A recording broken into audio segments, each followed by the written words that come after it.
Today on the podcast, we have someone that went from 0 to 50 units in 1 year. Let's talk about the last year. How much income have you made? $320K. Really been like a revolving door of cash out refinances. So you got $300,000 from doing the BRRRR strategy. Yes. He's going to teach you how to become financially free through rentals in 1 year. Harry Gold. How are you doing, baby? Brian, thank you so much. Thank you so much for having me here. I'm so grateful to be in this seat talking to you and chatting about real estate. Yeah. I've been to a couple of wealth cons. That's right. Yeah. And I spoke to you at a couple of them, and I've been in this office for a couple of networking events when I live down the street. So nice. Happy to be back in this office filming this podcast. Yeah. So I'm excited to have you on. I think you scaled from 0 to 50 units. Yes. And then you did it also during a hard real estate year. This wasn't like, oh, during COVID, I got 50 units. You did it after interest rates went up, after it was like way harder. Absolutely. So I feel like that's very impressive. Yeah, I did it through peak interest rates for sure. Yeah. And there were a lot of people, I mean, my parents saying like, oh, this is the worst time to buy. Interest rates are so high. It's like, well, if I get the experience now, when interest rates are lower, I'll be in a position to do even more. That's beautiful. Now, of course, there's the whole, if interest rates go down, prices just pop right back up. So yeah, who's to say any time is better than another? Yeah. So my goal with this podcast is to teach people how to get their first 50 units. Great. All right. So let's start in the very beginning. How did you get into real estate? When did you start? And then we'll get into how you scaled. Yeah. So if I really, really go back to the beginning, at 16 years old, I was a fan of Robert Kiyosaki, Rich Dad, Poor Dad. That's so funny. That's like 99% of the listeners. Great. Excellent.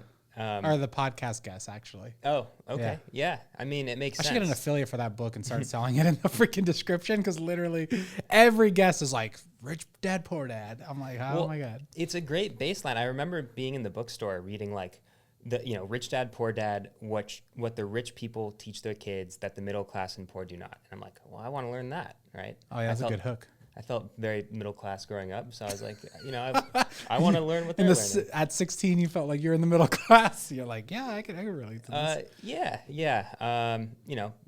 Parents penny pinching, dad working crazy hours. Oh, damn. Yeah. So okay. So anyway, so you read that book. And then I read that book, and it felt like a long trek to get my first property. So what I did before this new model of BRRRRing was I would buy a primary and rent out the extra bedrooms.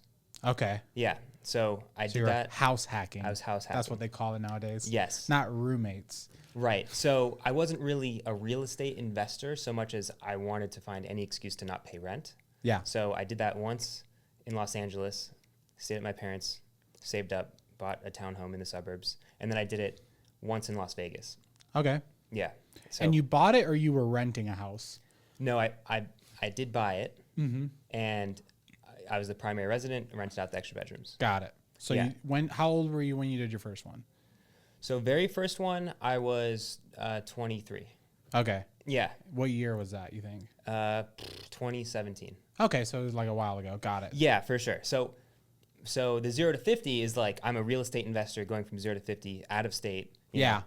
In real investments. Yes. Not like primary, you're renting out a room. Exactly. Even though like I'm going to crap on some of these people, but that's like very low level investing and transaction type, only because that type of transaction affects your lifestyle. Right. You get what I'm saying? So that's why I'm not a fan of it, because like most people can't do that, right? I have a wife, a daughter, and three boys. I can't have people living in our house. Like it's not worth $500 to have a bunch of strangers living in the house. So I think house hacking's great if you're single and you're young. Like that's great, but it's a stepping stone. Yeah, it's a stepping stone, and most people can't even live that type of lifestyle. You know what I'm saying? Right. And I was realizing I don't want to keep having to move to grow my portfolio. Yeah. And that's annoying. Right? Yeah. So on top of having roommates. So you bought your first one in LA and you rented the rooms out, and then did you sell it and then move to Vegas, or what did you do? No, I kept it. I bought the next one in Vegas a couple years later in 2018 or 2019. And then I moved into that one during COVID. Okay. and then stayed there. This whole time I had a W-2. I was selling software. Oh, that's cool. Okay, you're a sales guy. Yes. Yeah. Software sales. So going back to that Rich Dad, Poor Dad book, one of the two big lessons I took away at the time was like, learn the language of business, which is accounting, understand the difference between an asset and a liability, and learn how to sell. Okay. So I kind of use that as a high level blueprint of like, okay, well, I should probably get into both a little bit. Yeah. So I studied accounting in college and then got into sales right after college. Got it. Okay. So then you bought your second property, you did house hack. Did you rent out a bunch of rooms or you just rented just out? The other one. Just the other one. Yeah. Got it. So you bought a 2-bedroom, you rented out the other one. Mm-hmm. Okay. And then when did you finally start going hard as a real estate investor? So I'll give kind of like, I did about 4.5 years selling software. Okay. COVID happened and I was fixated on this idea, and this is going to come out of left field seemingly, on becoming a stock trader. Okay. And so I really went all in on that as much as possible. Okay. And after about a year and a half of that, it just wasn't working as well as I needed it to work. Okay. So I went back to the software sales job for a year. Okay. And during that year, I was like, I still need to find a way to work for myself. Yeah. I know my home in LA is cash flowing a little bit. My home in Vegas, I get to kind of almost live for free. Yeah. So that was cool. But then that second software sales job laid me off after a year. Oh, damn. So I was like, okay, I got a couple of properties. I have this idea that I could expand in Ohio. I'm just going to go after it. Ooh. So that, like laying me off was definitely the push I needed to go all in on my own business venture again. I wasn't ready to do it again so soon, but the world kind of decided for me. So there's actually two main things that the guests on this podcast have. I'm going to ask Brianna. Brianna, what are they? Rich Dad, Poor Dad. Rich Dad, Poor Dad? Getting fired. They got laid off. Oh, wow. See, I knew I belonged in this chair. I swear to you, I'm not even joking. Yeah. Literally 8 or 7 out of 10. That's so funny. Read Rich Dad, Poor Dad and or got laid off. Nice. That's so funny. Did you do any of those things, or? I got fired. Well, I did read Rich Dad, Poor Dad. And I think it's so stupid, but I think it's not so stupid, but it's like, it affected me. Mm-hmm. I was already in real estate, Right. but when I read it, I was like, okay, like I got to leverage other people's time. Yeah. And then, I got fired. I think I got fired from like 1 or 2 jobs. So I did get fired before. Yeah. But yeah. So anyway, so you had this idea to go buy units in cheap market. Yeah. Which Am I allowed to give shout outs to other like people that I followed online and stuff? Sure. Yeah. Yeah. So I was getting ads from Tom Cruise, the Section 8 Secrets guy. Okay. And I honestly didn't know anything about him, but I saw a sponsored ad and I saw him saying he cash flows $500 a month from these homes worth $60K. And I'm like, well, gee, my home in LA, it's 7-8 years later. That home's maybe 6 years later at the time. That home's worth $500 to $600K. Yeah. I'm only cash flowing $500 off of that. And the appreciation was great, but it's like, wow, if I could do 10x that just by moving to a different city, I need to figure that out. Got it. So I was hungry to find that next move even before they laid me off. And I was like, okay, if I just need to switch my mindset into being more out of state focused to take things to the next level, then that's fine. I could just do everything else the same. Yeah. And then get more rentals and more cash flow. So that was the first inkling to go that route. Yeah. I feel like most people have that thought. Like rather it's from that guru or it's from just looking at like, hey, houses are worth $400,000 in Vegas. Right. But I could buy a $40,000 house in Ohio or Alabama or whatever. So you got that idea, right, to go into a cheaper market. And then what happened? Well, the out-of-state idea was a hump I had to get over because at least it was kind of like I had the home in LA and I had the home in Vegas. And I was frequently going back and forth between the two, but I was technically already out of state, you know? Yeah. Because you were like, you moved to Vegas, so LA was out of state. So for you, that you almost had like a little mental breakthrough. A little bit, yeah. I was managing the one in LA, so whenever there was a vacancy, I'd drive over there, paint it, and whatever.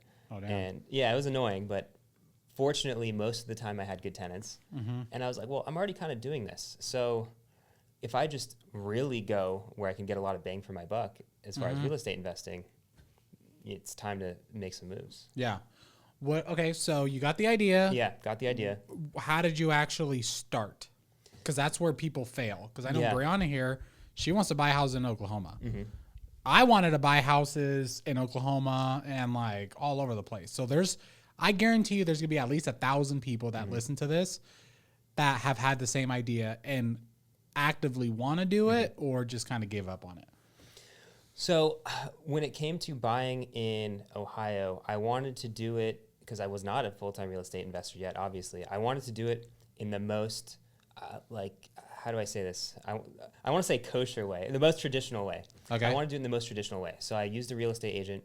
I bought something on the MLS, with conventional financing, and got that one up and running. How much you put down? So that was a $69,000 purchase. I That's put 20% down.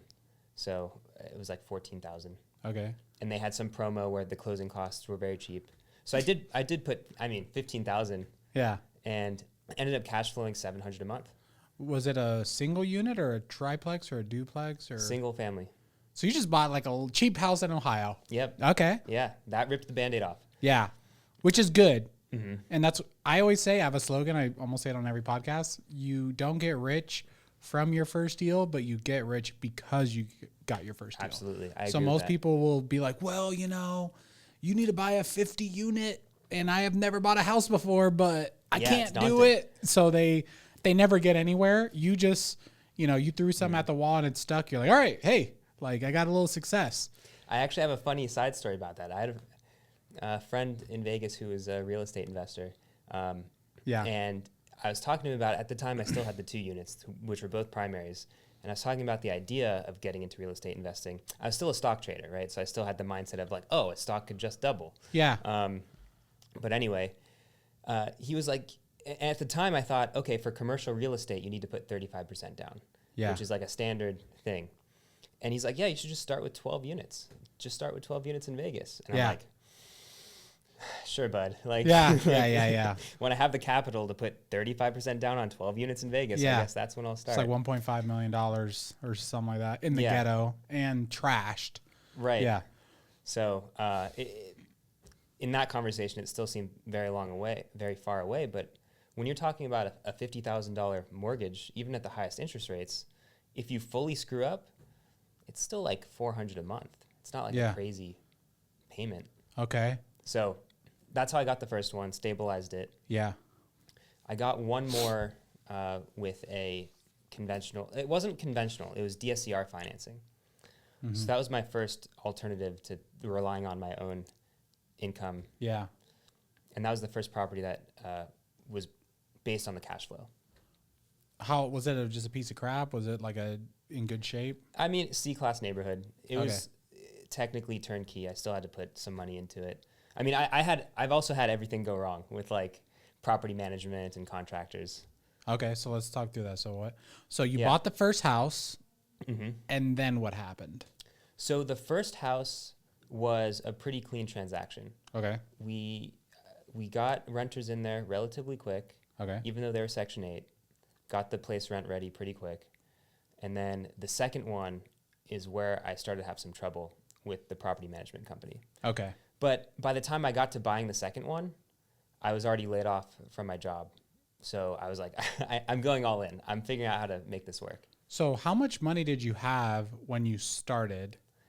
I started with 25,000, and then I had a partner that started with 25,000. So we had 50,000 to start. So you only had $50,000, and then you scaled to 50 units in 1 year. Yeah. So the full story is once I started seeing success, I got a second HELOC on my first property. Yeah. So that added to the cash pile, but I was already, I think, 4 or 5 properties in at that point. Okay. And most of that money was frankly lost on just bad situations with contractors. And, Got it. property managers. So if I had to start over with only the knowledge I had, I think I could do it with 25 to 50. So you think you could scale to 50 units in 1 year with $25,000 to $50,000? I believe so. Yeah. Yeah. Okay, so let's do this. Let's talk through your 50 Yes, and then go let's through the do it. mistakes. So Great, you bought yeah. your first, you bought your first one, single family, you rented it out. Yes. How quickly did you buy your second one? So I bought my first one in February 2023. Uh-huh. And then the next one was in April 2023. Okay, so 2 months later you bought Yeah. another single family? Right. The big thing that happened between those two purchases was losing the job. Yeah, so you So- lost your job Yeah. and then you bought the next one and Bought then the what next happened after that?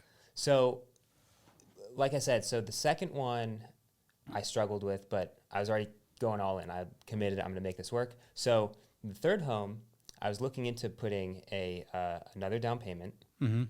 and that would have been like more savings, right? More money from just like the tech career that I had saved on the side. Yeah. And the lender I had on that deal backed out at the last minute. Mm. And at the time, I was in Ohio, and there was a hard money lender that was pitching me on some deals. He was talking like, "Oh, we could get you into these deals, like no money down." And I'm like, "You're crazy. I don't believe anything you say. You know, you're a Yeah. hard money lender. I've never Trying to met scam before." you. Yeah. Yeah, like that's exactly what I thought. So I literally flew to Cleveland, and I was like, "There's no way that you're gonna let me, with almost no experience, borrow almost the entire purchase price and renovation for a home." Yeah. So I flew to Cleveland. I met this guy. I looked at some of the houses that he wanted to finance for me. And that same day, the lender on my third purchase backed out. Mhm. And he says to me, before this, my mindset is, okay, let me buy a few homes, form a track record, and just raise money. Mhm. That was my original mindset. Mhm. The lender on the third home backed out, and I called this hard money guy, and I'm like, well, can you help me out here? I Yeah. want to close in a few days. And he's like, come to my office in an hour. We got you covered. Yeah. So basically, in a matter of an hour, he just approved me for a $50,000 loan. Okay. And so that was how I closed on my third property. Single family. Yes, except it was a short-term, high-interest loan. Okay, that sounds fun. Yeah, it was super fun. Yeah, yeah. I did a lot more of it. That's Yeah. how much fun it was. Yeah. Yeah. In fact, I did it about 45 more times. Damn. That's how much fun I had. So you yeah. bought 45 houses with hard money loans? Yes, sir. Damn. Yeah. Yes, I did. Yeah. Okay. It was absolutely insane. That's funny. Yeah. So 0 to 50 in a year is definitely possible. The more cash you have, the better. But my goal is to actually talk about the leverage that's behind it once you form a track record. Yeah. So the clock started ticking. Even though it was not really a value add home, I Yeah. already had some equity in it with my down payment. But that was the first time I actually had to think about refinancing. Yeah. Because like, gee, where am I going to come up with 50K in a year from now? Yeah. So I was like, okay. And then I talked to him about it. And he's like, well, what you really do is you buy a few of these, bundle them up. No one's going to want to refinance a $60,000 home. And then add some value and then pull out the equity. And I'm like, that's way too much for me, man. Like, I'm just Yeah. trying to buy some turnkey units. Yeah. You're like, dude, I'm trying to get rich. I'm not trying to freaking Yeah, I'm not trying to like swing a do hammer all. and Yeah. hang a door and stuff. But I understood that the leverage that was available. Uh-huh. And so after I had these 3 up and running, I was like, what's the next move? And I had both property managers, both property managers and their contractor contacts saying like, hey, we're waiting to do full rehabs. Whenever you're ready to go, we want the projects, give us full rehabs. And I'm like, and I got the lender saying, whenever you have a value add project, I'm ready to finance it. So the conversation was, okay, do I just raise money for more down payments, or do I actually try this value add thing? Yeah. I mean, I need a team on the ground anyway to do basic maintenance and repairs. So let's see what we can do. Yeah. My fourth deal, I actually bought 0 down. It was through a Discord I was in. It was actually, through that Section 8's Discord. And it was on a land contract. The owner just wanted to get out of the deal. It was their only property in Ohio. So I took over their land contract. It's like a 5-year balloon. didn't require a down payment. I just had to fix the ceiling in the kitchen. So it was like a $4,000 repair in the kitchen. Got that one up and running. That was my fourth. Okay. What's a land contract? So basically, I don't have, I pay a monthly lease to the owner. And when I pay off the 5-year balloon, then I'll get title of the property. So it's like an owner finance. yeah, it's basically owner finance. Got it. It's seller finance. Yeah. Okay. Yeah. So I know seller finance is a huge buzzword. I have mixed feelings about the concept. Yeah. But that was a pretty cool situation. Okay. So you bought 4 single family houses. Okay. And then like how long did it take you to buy that 4th one? You bought your first in February. So February, April, that next one was probably in May. You're moving hella slow. I'm like, how the hell did you get to 50? Yeah. I thought you were going to be like boom, boom, boom, boom, but you're actually like. Well, yeah. So between May and July, I started saying like, okay, we've obviously done some renovations on that second home. Yeah. We fixed the kitchen and everything was lined up. The lender wanted to finance stuff. The contractors wanted to work on stuff. Yeah. And so what would happen is this particular lender has 800 borrowers. Okay. And when you have that many in one market, some of them just, they default, they're not capable, they pass away or whatever. Oh, that sucks. So he would basically call me and say, if you want to take this on as the owner, sign right here. It's your home. We'll finance it. And if you have a team in place to manage and fix it, you're good to go. Yeah. So I ended up doing, just in July, I did 2 packages of 4. Oh, so you bought 8 and So one property. I bought 8 in July, and then I came to this the WealthCon conference. Okay. That July, and I was just like talking with people. Was it Brandon Turner? Who was the head speaker? I forgot. Could have been he came to the most recent one. I don't know if he was the head speaker. I don't know. Okay. What year was this? 2023. 2023. Okay. Yeah. Yeah. And I think we met there at the first time very briefly. Yeah. And then I was at this conference already with 12 units in Ohio and my first 2 primaries. So I had 14 units. Okay. And when you're at these conferences, I think I got the VIP pass too. I bought the Tykes. There we go. I was like, because I still kind of had the trading mindset in crypto, and I was like, Tykes, VIP pass. So yeah, I went to the VIP, and as I was just talking to people at the event, they're like, wow, you already have 14 units and you just started? Like, you should, You should be speaking up there. Yeah, basically, right. And that felt really good. It's like, but I kind of don't really know what's going on. So, and most of them are on hard money. So we'll see how it goes. Yeah. So from July, I think I actually picked up another package of 7 shortly after that. Uh-huh. It was like a couple duplexes and a few single families. Okay. And then a few of them were tenant occupied. So I was collecting some income, but I was using a lot of leverage. It was all on hard money. And I had this belief, I maybe should have mentioned it earlier, but this was my second time trying to be a full-time entrepreneur. Mm-hmm. So I had this belief that if I need to show significant progress in 6 months or else I got to rethink. Because you weren't making that much money. Right. I was just kind of living off of savings and I was buying all these homes with hard money. Interesting. So around September 2023, I came across this 22-unit portfolio. Mm. Actually, 23. We discovered like an abandoned unit in the back of one of the fourplexes. So, but at the time it was 22. Yeah. That sounds so funny. You're like, dude, we actually found a unit back there. I'm sure it was great. My property manager called me. He's like, it's your lucky day. You have an extra house. There's like 50 rats living in it, but it's great. Yeah, it's still abandoned. I might just completely demolish it and start over. But so it was $1 million purchase. Dang. It was worth 1.7. Okay, that's good. And I expected it needed about $200K in renovations. Okay. So I was like, this is the move. This is the home run swing that I need to make. Damn. That will put me from somewhere between 20 units to like 40 something units. Oh.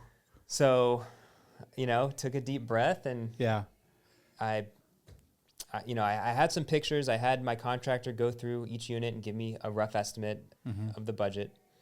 And the way I structured this, the way that the hard money lender structured this ended up being pretty interesting. And that's what allowed me to continue the growth over the next few months. So they financed the whole thing, which is great. But I still needed to figure out how to do a lot of the renovations. Wait, the hard money lender gave you this 22 unit? They financed it. They finance. How did you find it exactly? They were working with a property manager that was offloading. It Oh, was so an the off-market lender deal. gave it to you and the lender financed it. Yes. Got it. And they Yeah. gave you 100% financing. Yes. Okay. Yeah. So basically, that's a lot to deal with, especially since they all needed renovations. What the lender did, though, it was 8 properties. So some were fourplexes, duplexes, triplexes. So it was like a package. Yeah, it was a package of 8 properties. And when the lender broke down the loan, they're like, okay, each property you owe $130,000 on.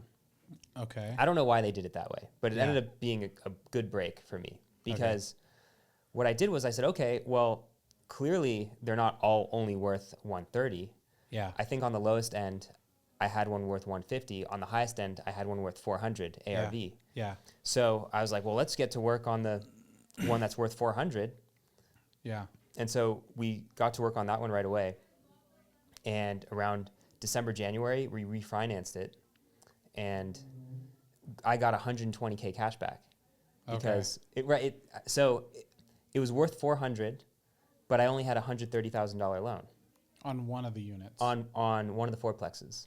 The fourplex was worth 400K? Yeah. Okay. Yeah. And then you got it for 135.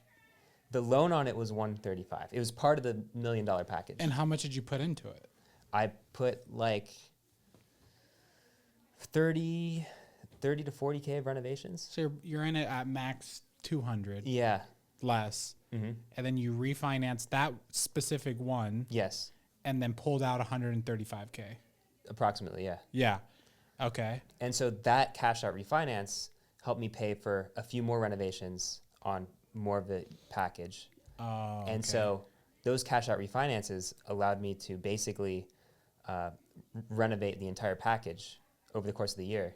Hey guys, quick break from the podcast. First of all, thank you for listening to the Wealthy Investor Podcast. Also, I want you to know in the description of this video, there is a link. If you want to do deals with me in Las Vegas, California, or anywhere in the country, go to the link in the description, fill out the information. If you fill that out, you'll get access to the deals that we're wholesaling. You can also fund a deal and partner with you, or I offer one-on-one coaching. So if you want me to help you get your first deal, or help you scale your business, just go to the link of the description. Now let's get back to the podcast. Oh, okay. Yeah. So I still actually have, from that package, I still have 4 units left where the hard money's due in October, and I'm pending refinances on those. Got it. Okay, Yeah. but all the other ones are refinanced. Yes. At this point, yes. And then did you buy any other properties after that?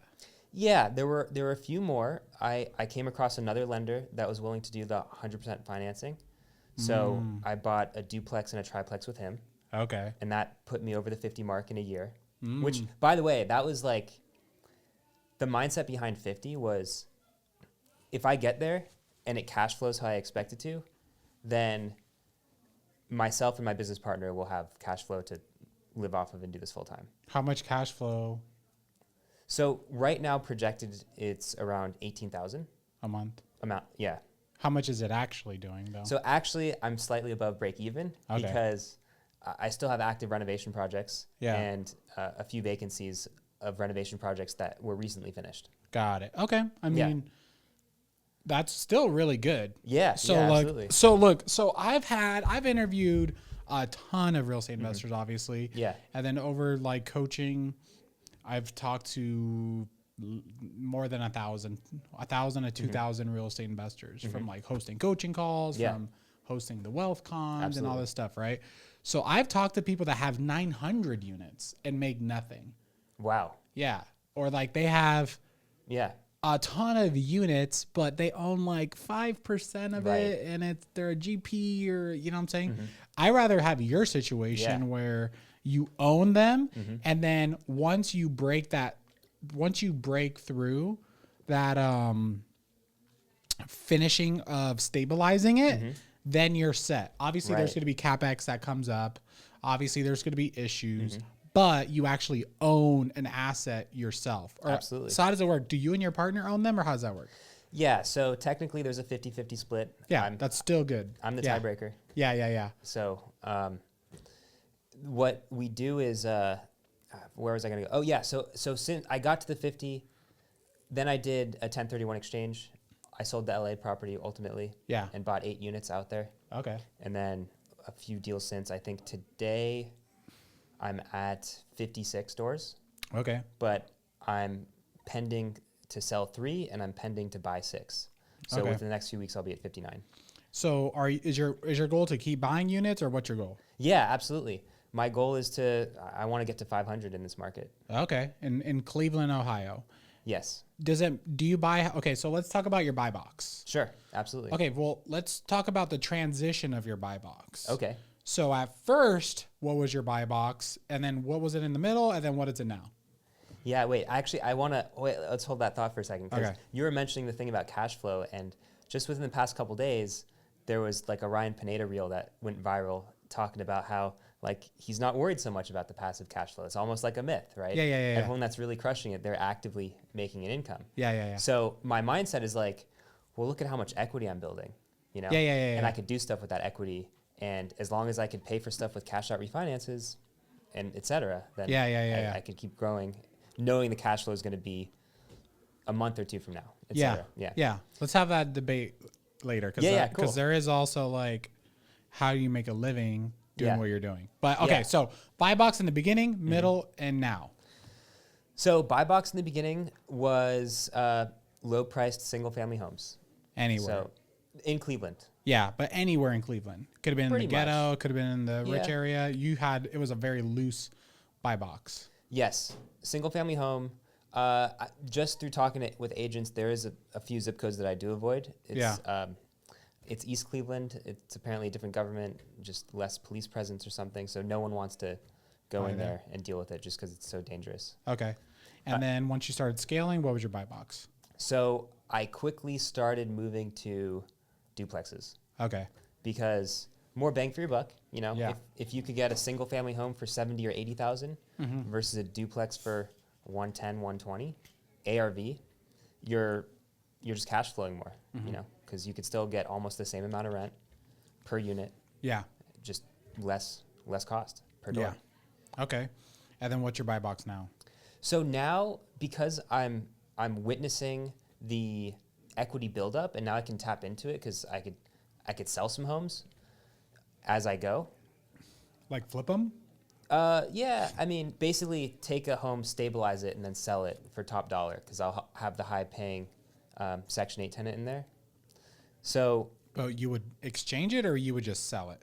sell it. Okay. Yeah. So like flip it. I guess so, but Yeah. it's not like I don't buy it with the intention of flipping it, and I might flip it like 9 months later, a year later. or Yeah. something. It's like long-term flipping. Yeah. Yeah. So now my buy box is if I think it'll appraise for over 100,000, and I could get in with purchase price plus renovation at less than 60% of ARV, then I'm gonna buy it. So you'll still buy single-family houses? I'll still buy single family houses.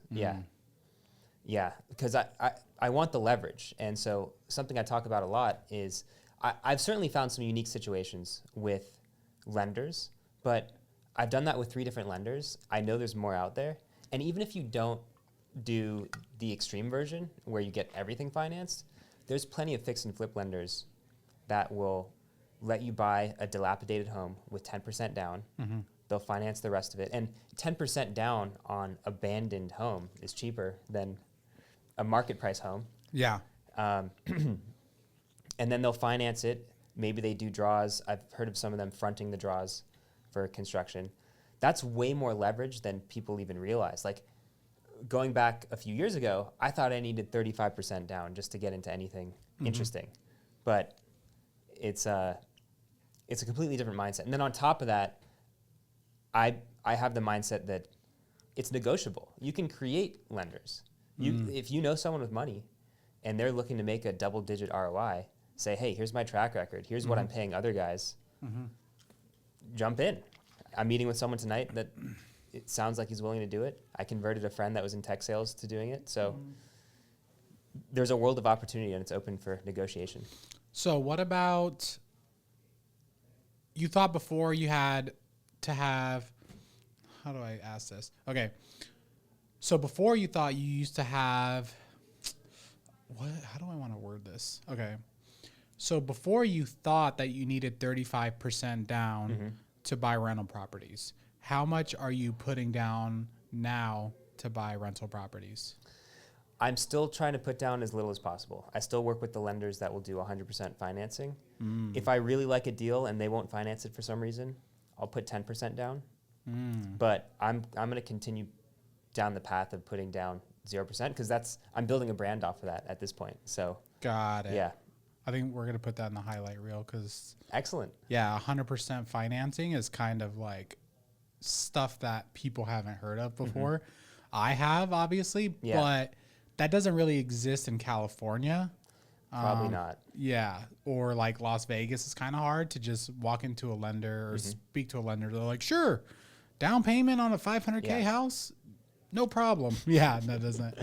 But when it's way cheaper, it works. But okay, so let's get into the problems and the issues that you've had from scaling so fast. So what The were real some fun stuff. Yeah, the real fun stuff. So what were some of the mistakes and lessons you've made over the last year of scaling so fast? Yeah, and I'm interested in consulting you to some degree on a lot of the stuff, like holding contractors accountable. You know, they say they're going to do something in a certain amount of time. Sometimes they don't get around to it for months, or all of a sudden they're way over budget or something. So at a high level, that's a problem I've experienced.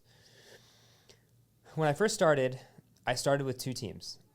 I started with one guy that was a property manager and contractor, and another guy, I had the property manager, and his contractor was a third party, but they were really like hand in hand. And that second team I'm describing, they got the first home rented out quickly. The second home, they just did not deliver on at all. The mechanicals kept disappearing, like the hot water tank and furnace. They had to rewire the house for some reason. And I ended up just spending money, not really getting anywhere. There was no traction with the rental, like they weren't getting interested tenants. And this is Section 8, by the way, where the demand is enormous. Oh, is it? Yeah, for Section 8 tenants, these people are on waiting lists for years. Oh, damn. In Cleveland alone right now, there's at least 1,000 pending packets. Dang. Yeah, so it's endless. They couldn't get it rented, and then when they finally were about to get it rented, they failed the Section 8 inspection, which is, I don't know what you need to pass inside and out, but it's like basic stuff that you need to live in a place, you need a habitable place to live. Yeah. And they couldn't even, it took them months, and then they couldn't even pass. So I was like, all right, you guys are done. Yeah. The other guy was at least delivering on his promises. He was getting things rented. He was getting things fixed up, rented out. Appraisals were coming in. And so I kept working with him. And in total, I ended up borrowing about $2 million in hard money. What the hell? Yeah. I really went for it. That's not a lot. What? That's not a lot. Oh. Yeah, sometimes I have like $10 million worth of hard money out. So to do that much with $2 million is a lot. Yeah. It's a lot of houses for $2 million. Oh, yeah. Yeah, absolutely. Yeah. Like 50,000, if you do the math, I think, per unit or something. The ARV is higher, of course. But yeah, so I was so stressed about figuring out how to refinance. A lot of lenders won't touch these homes that are worth less than $75,000, for example. Yeah. So I was focused on that. Meanwhile, I'm having this guy do renovations, and at first he's fine, getting things on time within budget. But since he also has the property management side, I'm realizing month after month that something doesn't seem right. Like, why are we replacing all these windows each month? Why are all these drains always clogged in all these houses? Like, it was an absurd amount of repairs. And there wasn't any transparency, and I knew there was a growing issue. But because he was doing so many renovations for us and performing on those, I was like, I just need to worry about the refinances. Once I start stabilizing some of these units, then I'll get around to sniffing out what's going on here. Okay. So once the rental income started increasing to like between 10 to 15K, 15 to 20K, not the income, the revenue, I was like, okay, I should start seeing higher rental income each month, and I wasn't. Yeah. So I started questioning every single expense, like, what's this? Do you have proof of this? What's going on? And there would always be some story. There would always be some like catastrophe that he had to fix. And the more I questioned the expenses, all of a sudden, my renovations were going over budget.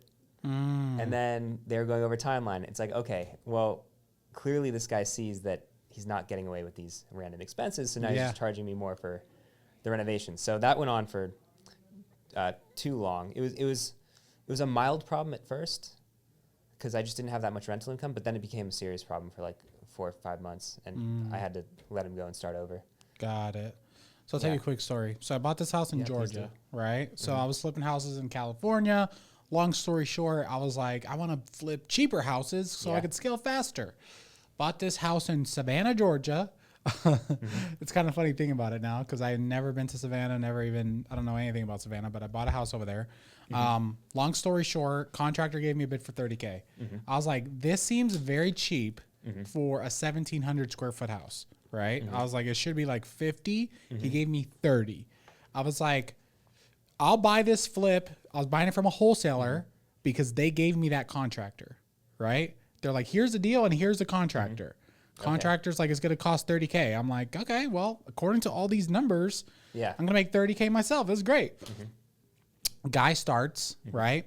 First week, he was like, hey, Brian, we got a problem. This house has old plumbing. We're going to have to repipe the house. And I was like, absolutely not. Because I've been doing flips. So I was like, you're not going to tell me what I need to do. So I told him no. Like right off, like he told me, I was like, no. Yeah. And he's like, well, this house is old and it has like the old plumbing. I was like, is it leaking? He was like, well, no. I'm like, the house is built in 1980s. Like this is not an old house.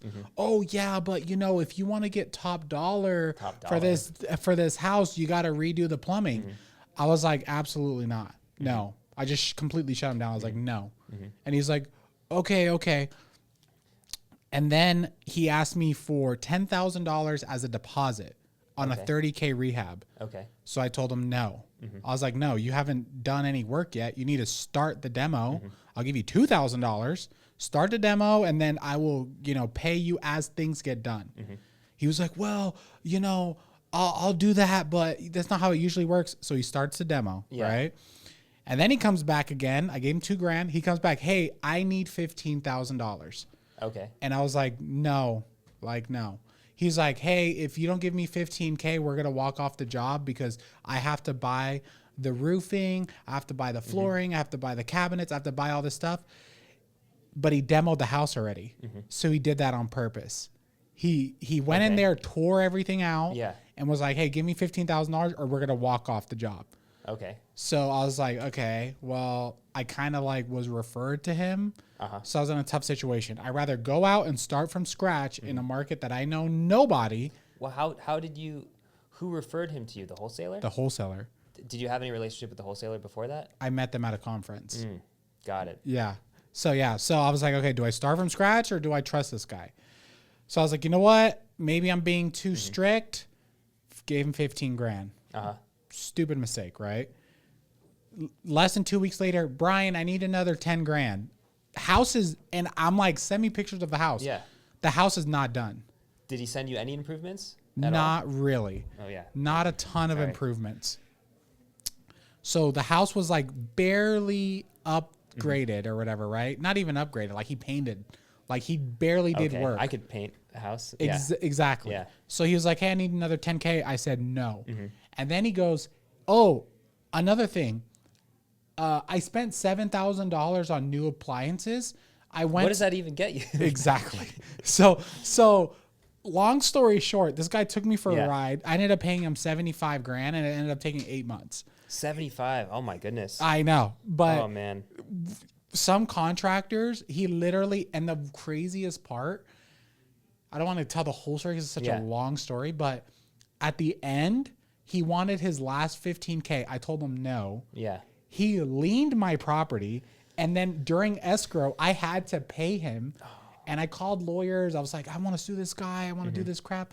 And they're like, hey, it's going to cost you more to sue him, and you're going to have to go through that process. So I ended up losing.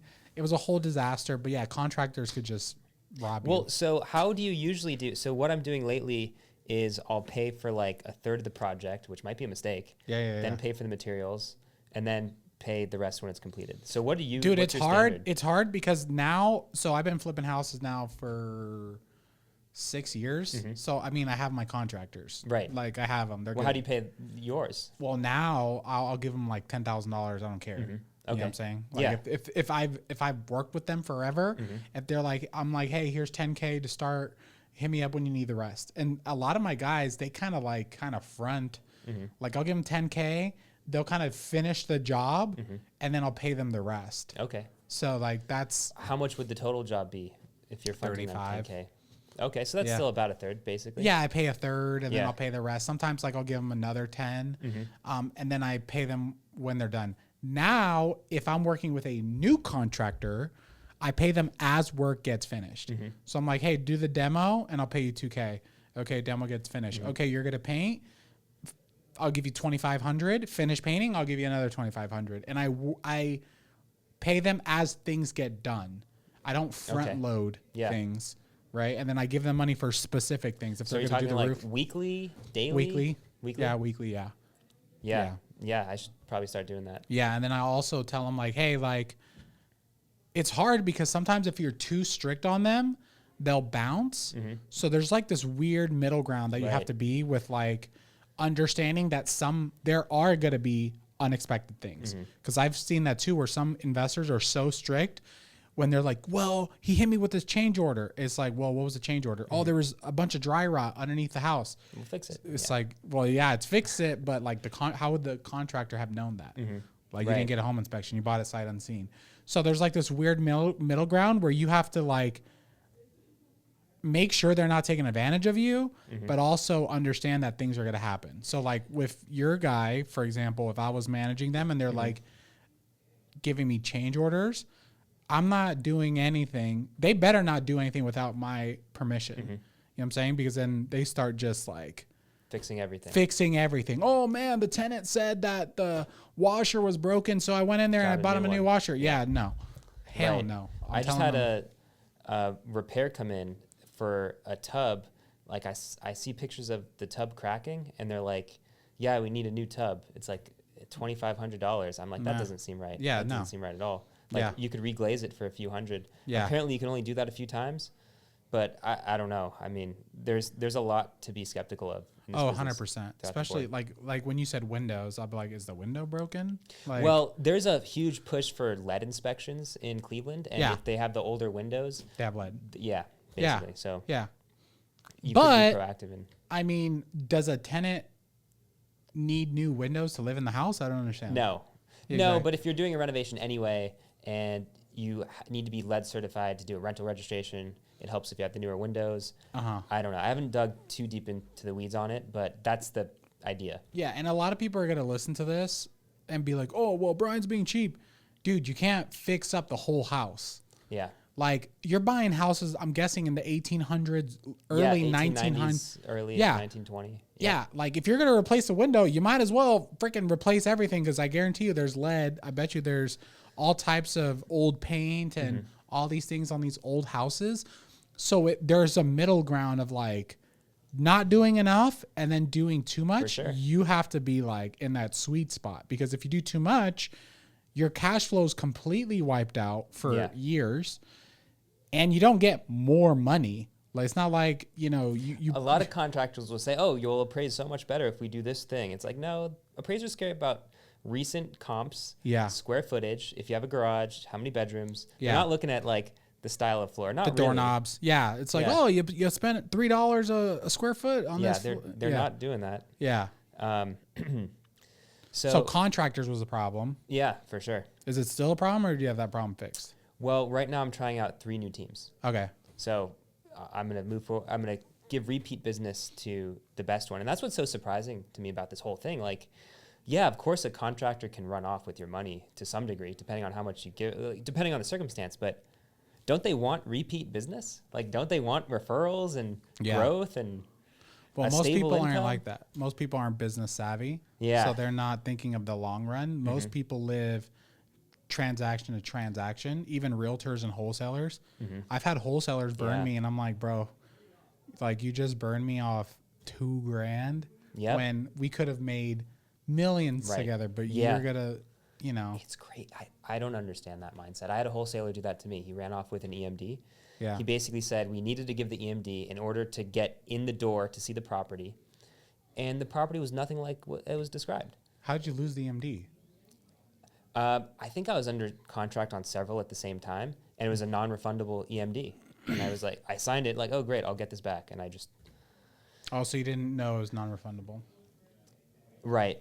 Yeah. There was one point where I was like, okay, we put a bunch of EMDs out for a bunch of transactions, and like a month or 2 later, I had to go back and say, okay, did we actually get this money back from these title companies? And there was one out of like 7 that we just didn't receive. And I looked at the paper, I was like, wow, this guy really just kept it for no reason? Yeah. And I called him. He's like, yeah, well, you wasted my time. You had me show up at the It's like, actually, you didn't show up to the first appointment. I showed up to the second appointment, and then it was nothing as described. Yeah. No mention of it being non-refundable except for the paperwork. Yeah. So I'm never going to work with them again. Exactly. Over $1,000. Yeah. And those people go out of business, and those people, they never end up being very successful because they just keep burning. Right. And then eventually, like, they're not able to grow fruitful relationships because they're thinking of the next paycheck instead of like their whole career. I don't know how they sleep at night, to be honest. Yeah. I don't know how they sleep at night either, but that's what they do. But so construction, what other problems or issues did you run into? So the whole time I was having these issues, I was very concerned about my original hard money lender. Yeah. I was like, man, if I don't refinance in time, they could just take the property back. Yeah. And to me, losing equity for no reason was way scarier than someone going over budget on something. Yeah. Especially because I felt like it could become a domino effect. Like, you don't want to get foreclosed on. Oh, for sure. How long were these loans? They were 12 months. Okay, so they're pretty short. Yeah. Yeah, that's not like a long loan. Right. Yeah. But, he was giving me aggressive financing, so I didn't want to see if he'd be aggressive on taking properties back. Yeah. So by the time I did get to a few deadlines, it was like, look, you've refinanced over like $1 million plus at this point. Just make the payments. If it takes you an extra month, no big deal. So now we have that relationship where like, okay, fine. If it takes me an extra month, it's not going to be the end of the world.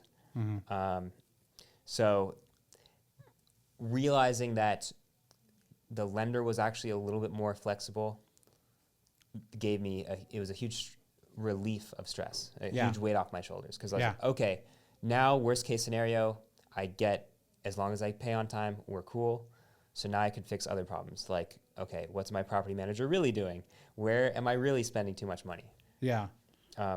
So. Okay. And then what other issues did you run into? Yeah, so I guess that wasn't an issue. That was like a fear of a potential issue. Yeah.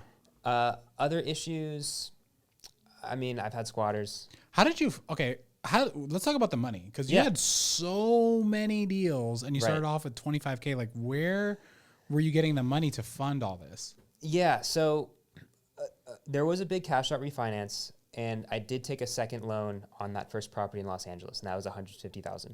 Okay. And the intention was to keep $100K in reserves. Yeah.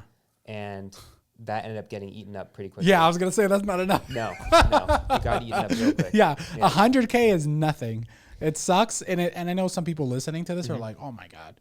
But dude, like there's months, I did this on another podcast where I spent like $400,000 to $500,000 a month on construction and down payments and hard money, and I don't have endless amounts of money. So when that money goes out, it just runs out. You just have to like start pulling or trying to get draws back.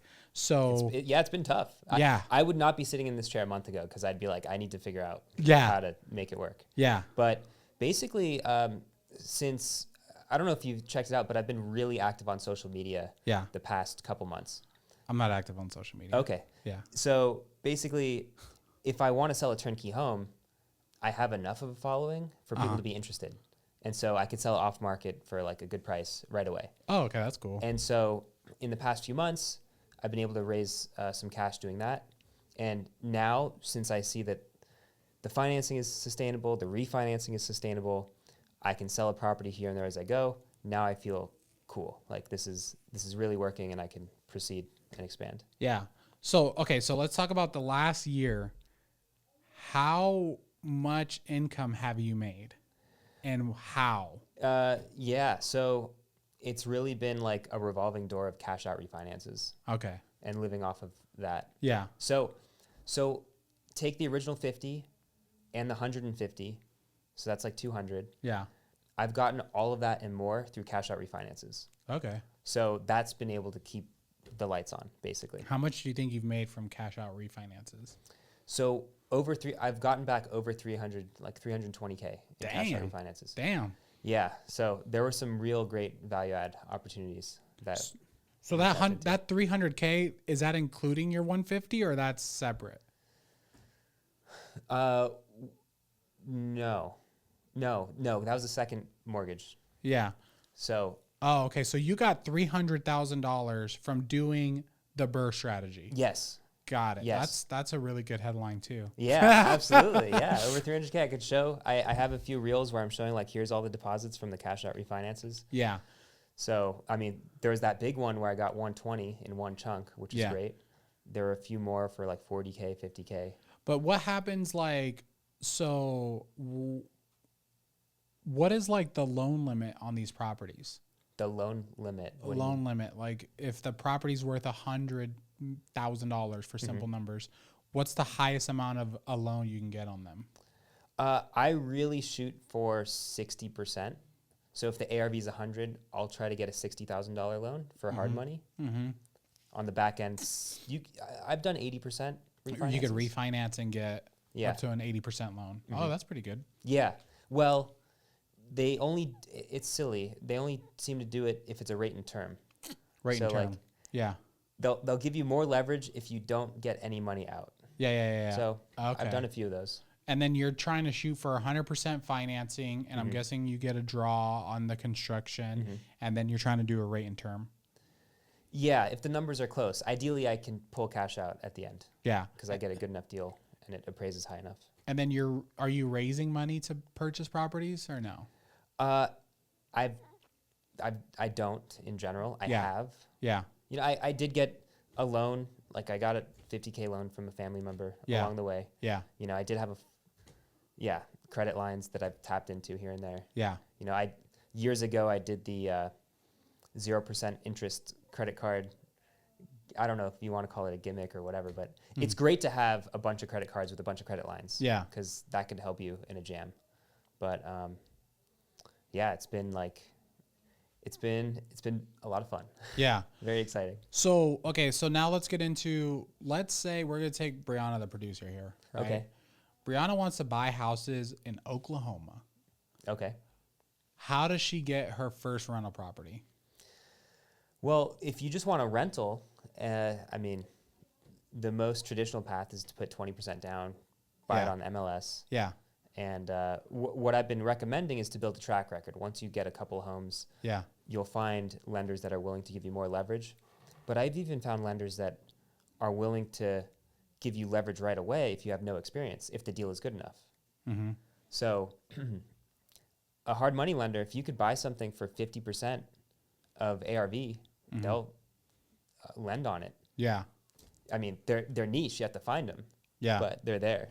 Yeah. So I guess to do the Burr model, I would recommend comps are huge.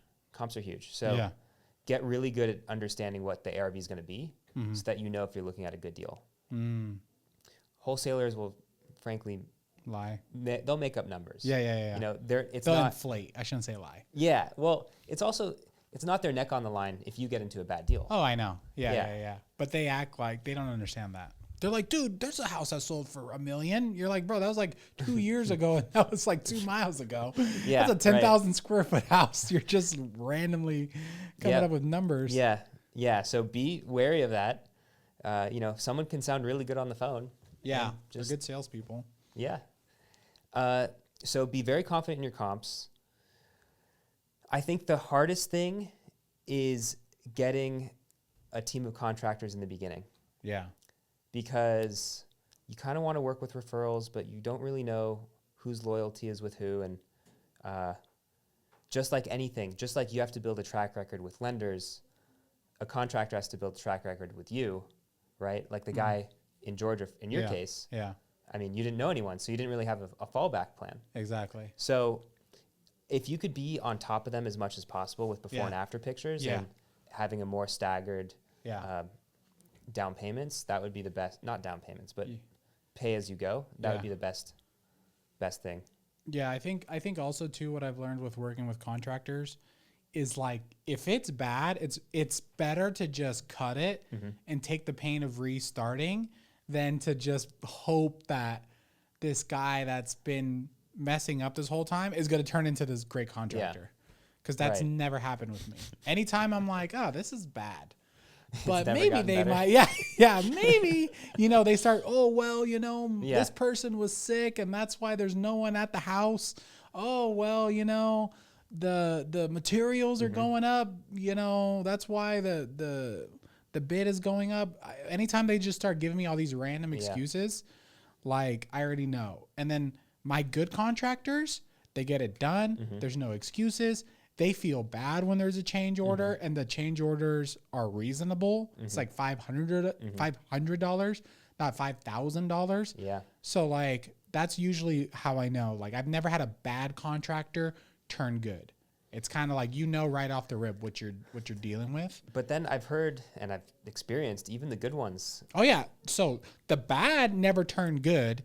And sometimes the good turn bad. Yeah. So I have had contractors completely fall off. I was at the Boakley brothers' house on Saturday. They had a contractor take $250,000 from them. And that was a contractor they've been working with. They gave him a bunch of different deposits, like $50K deposits, because they do luxury on a few different houses at the same time. Took off. So this guy was just waiting for the day when they were asleep. Yeah, or they just like they're not. I get it. Construction is hard, so I get like these people are doing hard work. Definitely, it's not. We're not doing that hard of work. Our physically, we're behind a desk. Yeah, right? Physically, it's more like mental and like strategy. They're like out there working. So if they get more money than they think they need for a while, they're always going to be tempted to just dip.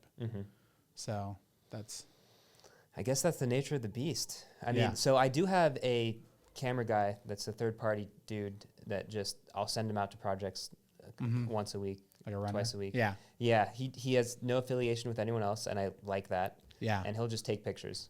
Yeah. So like, hey, haven't heard any updates on this project. Here's $50, please send a video of what's going on there. So that's cool. I find that pretty useful, and the contractors will know, like, oh yeah, my guy's coming to take pictures. So I hope that keeps them on task. Accountable. Yeah. So what struggles are you going through right now? Well, so things feel pretty stable right now, which is really great. It's the first time I could say that in a year and a half. Okay. So I am trying to grow this community. Okay. And that's a big reason why I'm here today. Okay. I'm very excited about that. Yeah. Okay. And, but what about real estate? Let's stick to real estate for a second. For sure. Absolutely. Yeah. So where am I struggling with real estate? I want to have a pace of buying 4 units a month and selling 1. Okay. So that could be a 4-plex. It could be 4 single families, some ratio of some breakdown of 4. 4 units a month. Yes. Okay. That's my goal right now. So you want to buy another 48 this year? Yes. Yeah. Okay. And sell 12. Yeah. But by the end of the year or within the next 12 months, I want to triple that. And so it's tough, right? I'm already running around doing if I have to turn on utilities at a place, I could be on hold for 45 minutes or something ridiculous. An assistant? Well, that's what I'm working on now. Okay. So I'm building out a VA team. Okay. So I hired my first virtual assistant 2 weeks ago. Okay. And He's doing great. Okay. And their team used to work for Compass, the real estate company. Okay. They're out in the Philippines. Okay. They have great English, and they Yeah. seem to be on task. So I built out a whole org chart of like what we think we could build to. So like acquisitions team, someone to do transaction coordination, someone to just check the mail and do all the things that come with that. And so right now I'm working on building out that team. I'm also considering bringing property management in-house. I still use, I use a third party, basically two third parties. So one of them manages about 40 to 45 units. Another one manages 10 to 15 units. Okay. How much do you pay your property management companies? One is 5%. The other one is 7%. Okay. Of rent. Yes. Got it. Yeah. Okay. And then what other fees? Do they charge you like a fee when they rent it out? Yeah. One of them has like a $200 renewal fee, which I don't like, but Yeah. that's the 5% one. They both charge 75% of the first month. Oh, okay. I don't love that. Yeah. At my property in Las Vegas, I think the guy charges $300 for the Yeah. first month or something. Yeah. In Cleveland, I don't know. It's expensive, Yeah. property management. So, ironically, my last guy that was ripping me off was charging 10%. Mm-hmm. At the time I interviewed him, they all seemed to be charging 10%. So I was like, I just need to start. I'll just figure it out later. Yeah. Okay. And then what does your team look like up to this point? So it's been mostly myself and my business partner internally. And then I guess, I mean, I have some go-to lenders. Uh-huh. I had a go-to contractor and property manager, which I no longer work with. And so now I'm figuring out who my new go-to contractors are. And when you work with a property management company, do you expect them to be able to do the construction, or are they separate? I will always do it separate from now on, for sure. Oh, Yeah. okay. I think having them together was a mistake I made. And for the sake of speed, it was useful at first, but I don't want to go down that route again. Got it. Yeah. Are you still willing to buy single family houses? Yeah. Why? Well, the equity growth. I mean, I'm realizing even in this market, they could still cash flow. Yeah. I could rent out a single family home for like $1,500 to Section 8, Yeah. and maybe it's only $100,000, $115,000 home. Yeah. So that'll cash flow. Isn't it more of a headache to have like all these properties and all these different tenants and all these different utilities and all these different Absolutely. management? Yeah. So that's why I'm working on hiring out a VA team. And I think ultimately I need I'm curious about your thoughts on having a property management in-house versus just third party. Well, I'm actually starting a property management company, or I'm going to buy one. Okay. Yeah. So my properties, okay, so I have, I think like 15 to 17 properties about there somewhere. Where are they? Vegas and Southern California. And they are a headache. They are literally the biggest headache. And honestly, freaking pissed off every time I deal with them. So it's such a headache. Like I have a duplex right now that's like pissing me off because like the front guy's not paying and then the back guy left. And now there's like someone trying to get into the back unit. Oh, like a squatter? Like a squatter, or supposedly he found it from Facebook Marketplace and he put a deposit with somebody. Oh my gosh. Yeah, Okay. it's always some randomness. But so what I've come to the conclusion is I need to have a legit property manager. I've been kind of trying to like piece it together, but that doesn't work. So I need like a legit person. The person that I had in California, everyone she's placed has never worked out. So now I'm like completely finished with her. Okay. Yeah. So I'm going to buy a property management company. I'm not going to start one from scratch. I'm going to buy one and then put my properties to be managed by them. Is it easy to find one that's for sale? Yeah. I think there's some for sale on like bizbuy.com. And then we also just pulled a list of all the property management companies in Vegas. And then we're going to pull all the ones in California and then just market to them. So I'm going to do that. And what was your question? I forgot. Well, I was going to ask, have you heard of I use a company out here called SPG. I'm not Or am I familiar gonna- with any yeah, okay. property management companies, but My question was if they're like readily available to buy. Maybe should I look into buying one in Ohio? I would always suggest buying over starting, Yeah. because like starting is just a headache, Mm-hmm. and I'm not trying to buy a job, so I'm not trying to start something that I have to work in. I rather like Yeah. invest and then get something that cash flows and Mm-hmm. kind of self-sustains, and then add my portfolio to it, and That's then some good add insight. more properties. So yeah, so that's one thing. But my rental properties, I want to do what you're doing. Mm-hmm. The problem is I know that it's like a year or 2 year thing, Yeah. and I won't buy single family because I've Mm-hmm. done that enough. Like most of my properties are single family, and it just takes so much work to Mm-hmm. do that whole thing for one. I rather do it for like 4 Well, or more. I still have a preference towards 2, 3, and 4 units. Yeah, But yeah. it's like it's not a hard rule. Yeah, If yeah, I come yeah. across a deal, I'll be like, okay. Yeah, let's I do it. have a hard rule, so I don't buy single family for rentals anymore. All the last 2 years, they've all been fourplexes, and they've worked. They've gone up in value, and I'll end up selling them sometimes Nice. because I'm just like, there's a headache. But I want to do it in Oklahoma, because I'm looking for newer properties. So what you're doing, I wouldn't do because I don't want to They're deal pretty with like freaking old. old. Yeah. The capex is Pipes just bursting like the real. capex is just like a lot. So that's something I want to do. I want to buy the property management company, and that's it. And just keep flipping wholesaling. Excellent. Yeah. I remember at the most recent WealthCon when you were on stage, I tried to look for a photo of it, but you had a slide. You were like, if you want to make it as a real estate investor, these are all the ways that you need to figure out how to make money. Yeah. One of them was flipping. One of them is wholesaling. One of them is buying House hold. hack, Airbnb, Yeah. all that I'm stuff. like, yeah, he's kind of right. Yeah. Like I've had to figure out 4 of these just to survive. exactly. Yeah. Yeah. People think like you could just do flipping. The problem is with flipping right now, like the market's slow. The market's very slow, and then with flipping, you just it's so much money you have to put into it. Yeah. So when you get a wholesale, you're like, oh, this is nice. This kind of like helps me sustain this. Just like how you had to sell some properties. Yeah. If you just had to keep buying, you run into just capital Right. problems.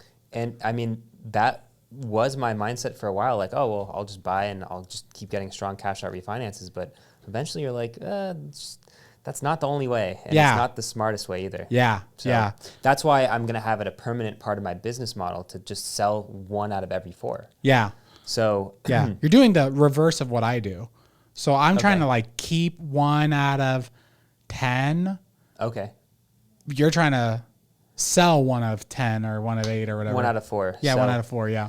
Yeah. Which is not bad, which is, I think you have to do it in order to keep scaling and to sustain, because I feel like CapEx is just going to continue to happen, and then refinances coming in low and all these Right. things. Well, also just the holding costs, because since I use the Section 8 program, it could take 2 months just to get a tenant in there Yeah. because it's just the government agency being slow. And then the first month goes to the property manager, most of it at least. Yeah. So that's 3 months. That's easily 3 months if the property's rent ready. And I'm obviously not doing that. I'm buying properties that need renovation. So Yeah. the amount of time it actually takes to start cash flowing, it's like, I mean, if I could tap into $30K in equity by just selling a home, that's just a way better method. So how do you find all your deals? I find a lot of them through wholesalers. Oh, okay. How do you find Facebook. wholesalers? I go on Facebook groups or anywhere. I mean, I'll analyze the deal myself. Yeah. I'll meet them at conferences. I went to some networking events in Ohio. Oh, wow. My email inbox always seems to be filled with deals from Yeah. wholesalers. So it's like not even, the deals feel like they're endless out there. Yeah. What about like, what does your partner do versus what you do? And how do you So- guys figure that out? Yeah, so when we both started, we were both working full time, and Yeah. we both put 25K in. A few months later, I got laid off, and he's actually overseas, so Oh, wow. we're always moving the ball forward. Like when I'm asleep, before I end my day, I'll make a list of tasks of things that he should work on, and then before I even wake up, they'll be completed, and then I Oh, take the baton from there. So you guys don't have like different roles. You kind of both work together on like executing Well, things. so we're co-CEOs, and the way we're describing is what we were doing for a long time. And now, as of a few months ago, he's actually focused on the renting and dispo, and I'm focused on the acquiring and the refinancing. Oh, okay. Yeah. Yeah. That makes it easier because Yeah. you get like in a rhythm and you like, The mental space to handle the entire business is just, it's impossible. yeah. Yeah. How are you guys planning on like exiting? Like what's the game plan? So I think he's going to be able to join me full time within the next 3 to 6 months. Okay. And then we're just going to keep growing. I mean, it seems to be working. So Yeah. I guess the exit is just more growth for now. So you don't plan on just selling the properties later or paying them off, or like what's your 5 to 10 year, like what do you think is going to happen? My goal is to get to 500 doors in this market with this method. Okay. And along the way, I'll probably start over in another more expensive market. Okay. And then Yeah. like if you get to 500, why that number? It's 10x what I did in the first year. Yeah, it's not like some crazy Yeah. idea. Yeah. So just because it's 10x, like how much money would you make from 500 doors? So projected right now is about 15 to 18,000 a month cash flow. So 10 times that would be 150 to 180, Yeah. which seems pretty sweet. Although, again, you have to think of all the CapEx. potential capex and their old homes. So Yeah. What do you think your actual take home rent revenue has been? revenue, Net rent revenue. So top line. Net.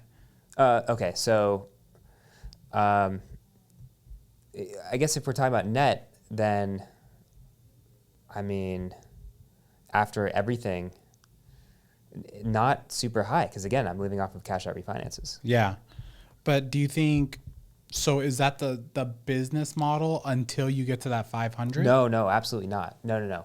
Within the next 2 months, I'll be cash flowing like 10,000. Okay. Yeah, there's a Net. yeah. Yeah. There's pending tenants that are just in the Section 8 process, Yeah. like waiting to move in.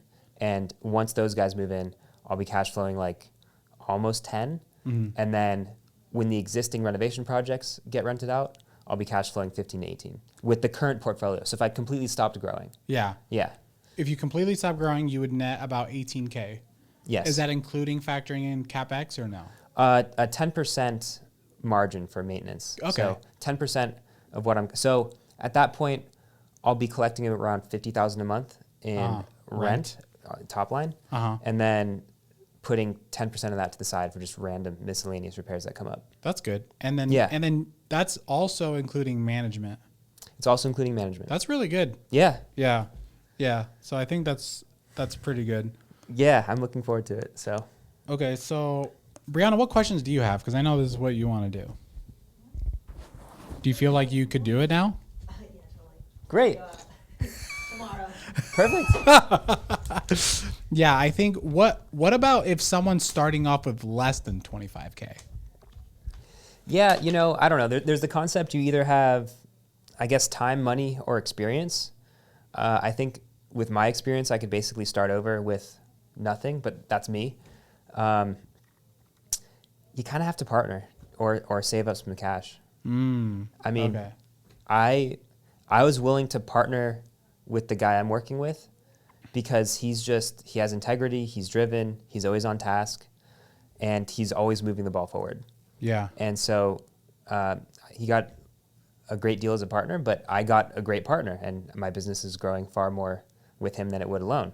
So, I mean, if people have similar mindsets, if one person has time and another person has money, that should be a great partnership because the person with time should figure out the model and the person with money should say, okay, here's what we need to start up with. Yeah. What about, why did you move to San Diego? Well, I'm originally from Los Angeles. Yeah. And I'm closer to family, and I honestly miss the ocean and the weather. Oh, okay. Yeah, because I would say a lot of people would think like you're a business owner, and most Sure. business people don't want to move to California. Right. Well, with so much depreciation. I haven't even started thinking about accelerated depreciation, but like taxes are going to be a thing I worry about down the line from my perspective. Right? I mean, Yeah. Okay. yeah. I when I did move to Vegas, I did have the thought of saving money on taxes because I was making a decent income from software sales and stock trading, which is just all short-term gains. But yeah, I realized I missed the beach. Yeah. Yeah. Yeah, I would Yeah. love to move to San Diego. You've spent a lot of time there, don't you? I like try split your to. time? Yeah. Yeah, I'm going there tomorrow, and then I'll be there till Sunday. Okay. So yeah, I definitely love California a lot. What part are you staying in? We're going to like Manhattan Beach. Okay. We're going to the That's a little Elevation bit north. Worship concert. Okay. Yeah. Are you Christian? I'm Jewish. Oh, okay. Yeah. Can we talk about that? Sure. Are you a practicing Jewish person? Is All right, that a here. better question? I don't know how to ask. Here's how I'll start this conversation. Okay, beautiful. You know, traditionally, you're supposed to marry Jewish if you're Jewish. Okay, I didn't know that. Yeah. So, and that's determined by. Is that racist? I don't even know. Is Jewish a race or is it a religion? I could talk about it. But whether or not I marry Jewish, my kids will be treated Jewish because they're gonna have this nose. Okay. And their Jewish last- people have like unique noses. Apparently. Okay. I'm from Puerto Rico, so like I'm Yeah. not super familiar with like Okay. Jewish stuff. And then their last name is gonna be Goldblatt. So it's gonna be Is like, that all a right, Jewish last name? Goldblatt, absolutely, yeah. Yeah. Up there with like Goldberg, Goldstein, Okay. Silverstein. Yeah. I didn't it's know those very were Jewish. traditionally. Yeah. Yeah. Anything with like some sort of precious metal. Oh, really? Yeah. Dang. Yeah, it's usually Jewish. Yeah. Yeah. But the question on if I'm like a serious Jewish? Yeah. Like, how are you a practicing Jewish? Okay, first of all, Yeah. is Jewish a race or religion? It's a religion, It's a religion, in my opinion. but you were born Jewish. So the word Jew comes from, and you know, like no one quote me on anything I say here, right? And I want to apologize Yeah. up front in case we are completely Hey, off. if this is what gets me viral, Yeah. you know, let's Yeah. do it, right? And again, I don't know anything about, I'm not even joking. Like, I don't know. I Yeah. grew up Puerto Rican, so I hung out with Hispanics and like African Americans. I've never like been around Jewish people Great. or like different cultures like that. I'm glad I could open the door for you. Okay. So at 13, I had a bar mitzvah, Okay. which means I read from the Torah in front of the congregation. And if I say anything you don't know what it means, just ask.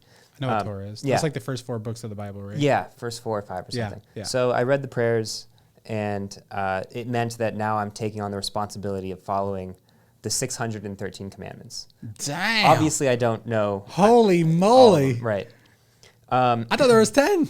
Yeah, there's the 10 main ones that Moses came down Yeah. from, I think, Mount Sinai. Yeah. And then in the Torah, there's 613 times where God says, you either can do this or you can't do this.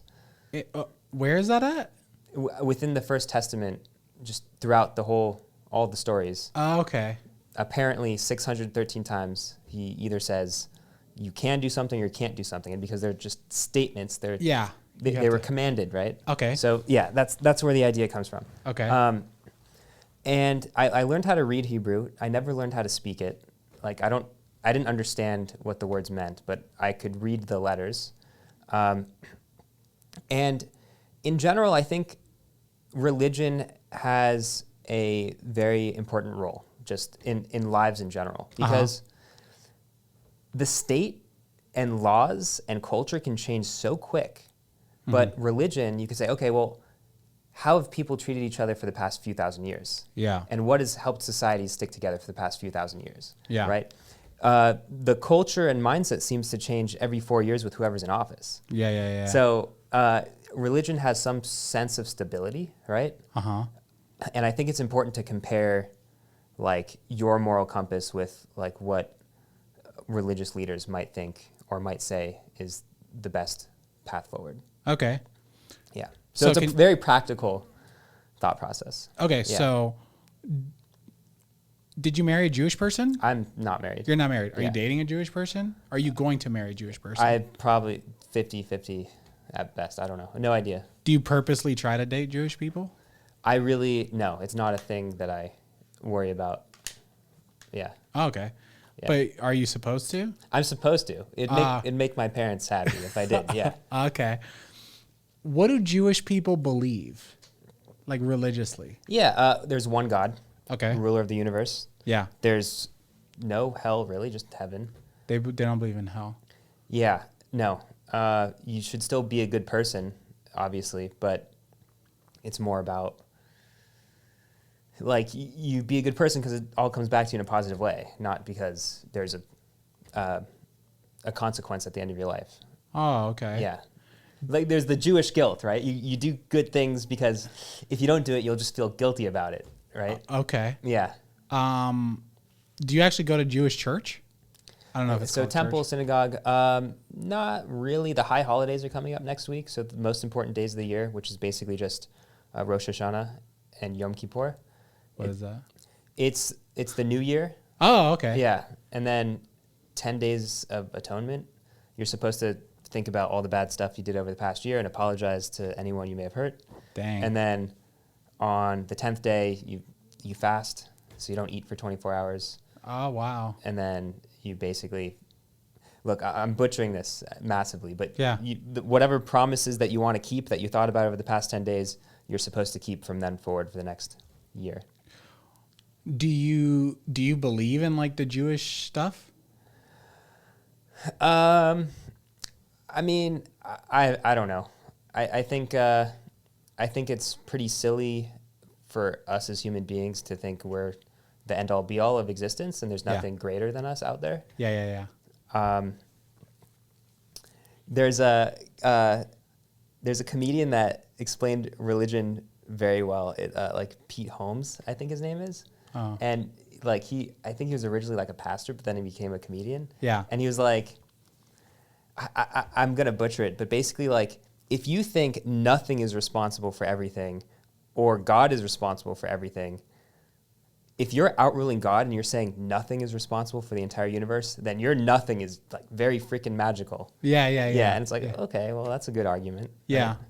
What about like, what do the Jewish people believe as far as Jesus?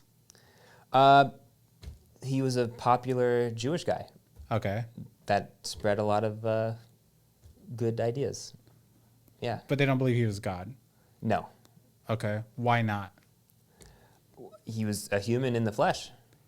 Oh, okay. So they don't believe that God could come in the flesh. Basically. I mean, we don't even get to that part. We don't study it. Judaism, what we practice and learn about, doesn't involve Jesus. Okay. Yeah. So they don't even talk about him. No. Interesting. Yeah. I mean, similar to how like Christians don't talk about what Muhammad or Mormons whatever. study, right? Yeah. Some guy, I don't know his name. Joseph Smith. Yeah, he Yeah. came later, right? Do Yeah. you study Joseph Smith as a Christian? I have.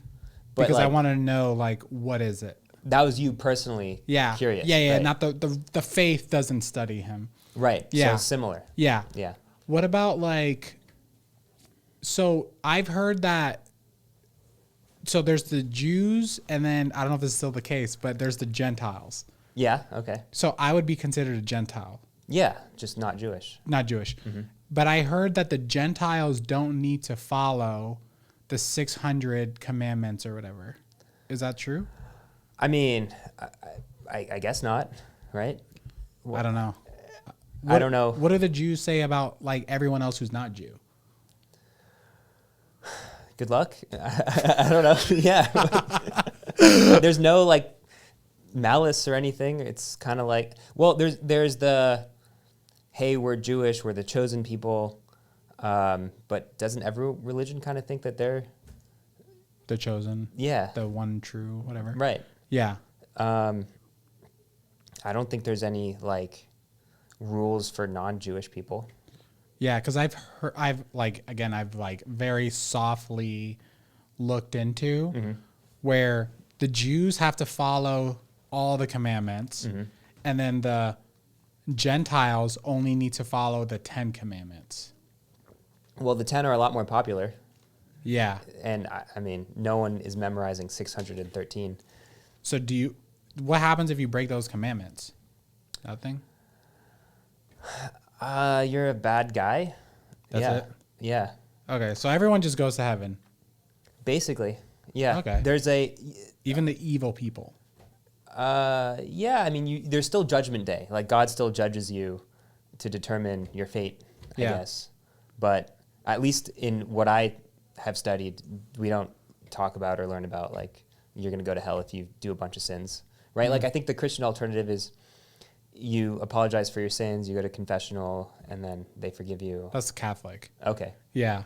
So Christians believe that like you ask for forgiveness, and if you confess with your mouth and believe in your heart that Jesus Christ is God, that you are saved.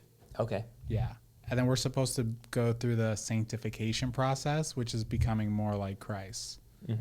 Yeah. Okay. Yeah, I don't know. Someone explained it to me this way, like Christians are always worried about like how they're sinning, and it's like a negative reinforcement. But like Jews are more thinking about the positives, like we're celebrating like happiness and doing good things instead of worrying about all the bad things that we might do. I don't know. Yeah. So I'll explain it. So Yeah, please do. There's this is what Christians believe. So there's the Old Testament. Yeah. Here we go. Oh, there it is. There it is. So there's the Old Testament and the New Testament, right? The New Testament starts at Matthew. So the New Testament's actually a lot shorter. So the Old Testament is like the old law.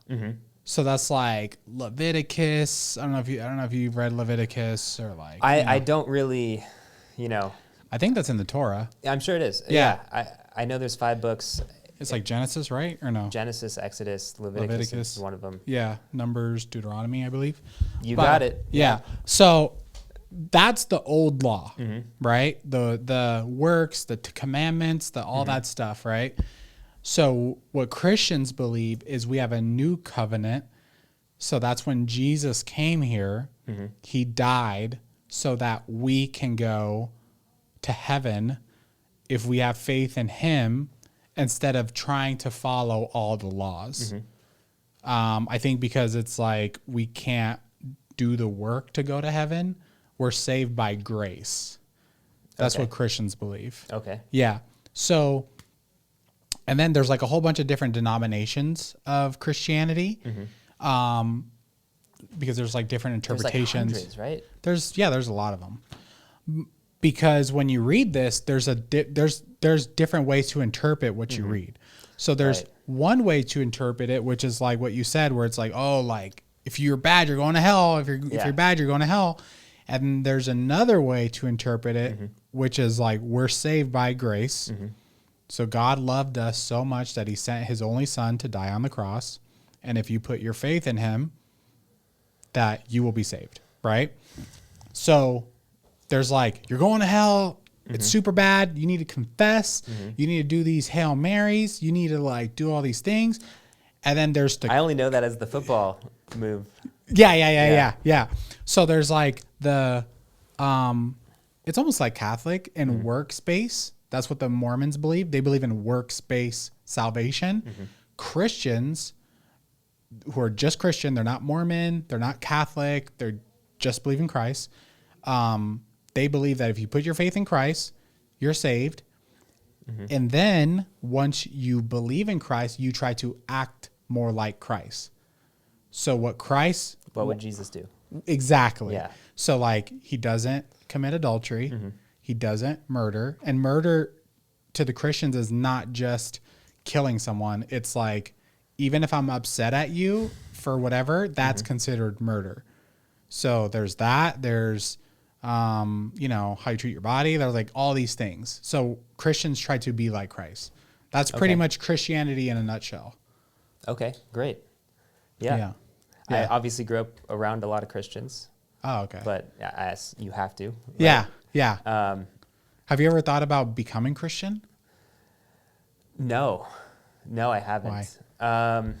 I mean, I guess the default for me would be to become more Jewish first, right? Because that's already. So I would study my heritage first before I would study alternatives, and I have not done a great job at studying my own background. Well, I don't know. I mean, I've gone to classes. I've been to Israel. I did do a trip to the concentration camps actually in college. That was really eerie. Oh, okay. But yeah, so my first thought would be to dive more into my own background. Yeah. Okay. Yeah. But you haven't really done it yet. No, I haven't. Why do you think that is? I mean, I think there are religious people in my life that I could speak to and kind of talk to them about morality. And I don't know, I just haven't prioritized it, I guess. Okay. Yeah. Okay. I mean, when I lived in Vegas and when I live in San Diego, I'm involved in the Jewish community.